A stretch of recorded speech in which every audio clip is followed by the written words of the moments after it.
mo yung day off na hindi naman talaga day off? Alam mo yung excitement kapag malapit na ang day off.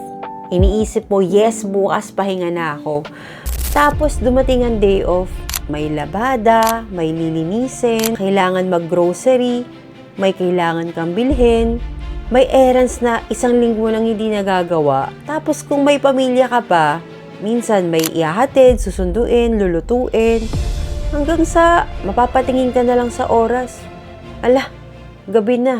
Tapos bukas trabaho na naman. Dati, ang definition ko ng day off, higa, tulog, relax. Ngayon, ang day off, araw para gawin lahat ng hindi mo nagawa dahil may trabaho ka. Adulting pala talaga ang pinakamahirap na trabaho, walang clock out. Dito ko nalaman na minsan ang pahinga, pagbabago lang pala ng trabaho. At ito ang kwentong Japan.